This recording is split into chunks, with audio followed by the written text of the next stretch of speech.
Nestled in the countryside of Western Australia hides a perfect example of how small spaces bring you to nature's doorstep. You experience firsthand the changing mood of warm, sun-filled window panes, radiant, ever-changing skies, fog-filled mornings, and cozy blue-hour evenings. Giant windows stare out at the rolling fields and trees, inviting the world inside while you get lost in the quiet. Welcome to the Comfy List, the comfy collection of curious places. Today we're in Mount Barker, Western Australia, experiencing the beauty that South Cabin has to offer. Now, there are many words for a playful casual stroll: saunter, meander, gallivant, traipse. But I really love the word amble, which means to walk at a slow, relaxed pace. And that's exactly what we're gearing up for today.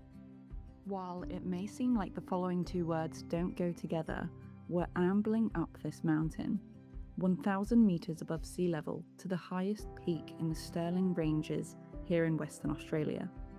And in the meantime, this tranquil little cabin is our home base.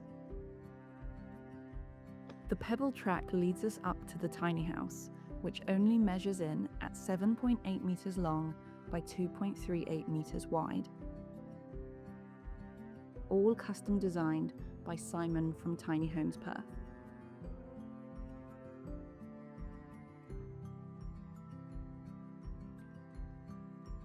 The streamlined interior has been made from acacia birch plywood. And despite its small size, the ceilings and windows open up to make this space feel anything but cramped.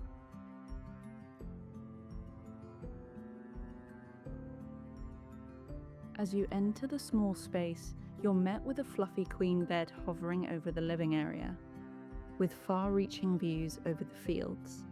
There's not a lot of storage, but for two, there's some hidden nooks and crannies to hide things away. The kitchen space is as simple as it comes, with a sink and 2 stove burners. The cool-toned birch interior is finished with vintage hardware, copper piping, and the Mini-Meg, the tiny cozy fireplace handmade in New Zealand.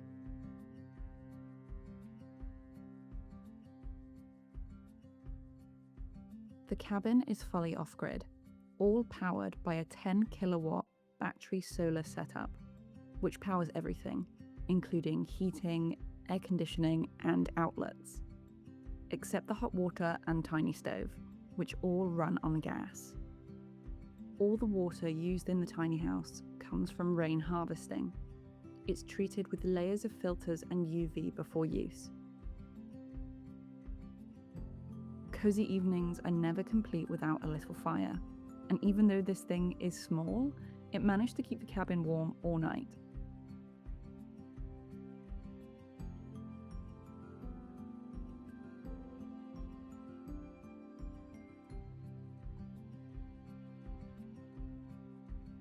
These windows don't have any blinds, so when you open your eyes in the morning, you're greeted by the soft, rolling fog.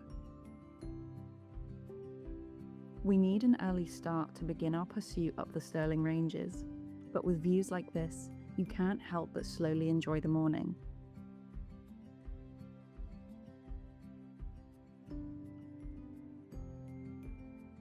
You've likely heard of him, but John Muir, also known as John of the Mountains, born in 1838, was a mountaineer, naturalist, environmental philosopher, and botanist.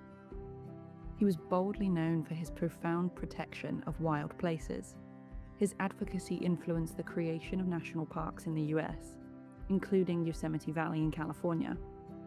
Well, much like my love for the comfy word amble, John Muir had his own preferred vocabulary. He hated hiking, both the word and the thing. His view was that people should saunter in the mountains. As accounted by Albert Palmer in his 1911 book, The Mountain Trail and Its Message, John Muir describes how, in the Middle Ages, people would go on pilgrimages to the Holy Land, and upon passing through villages, they would get asked, "Where are you going?" And they would reply, "À la santé," which means to the Holy Land. saunterers or saunterers. Clever. He goes on to say, now these mountains are our holy land, and we ought to saunter through them, not hike through them.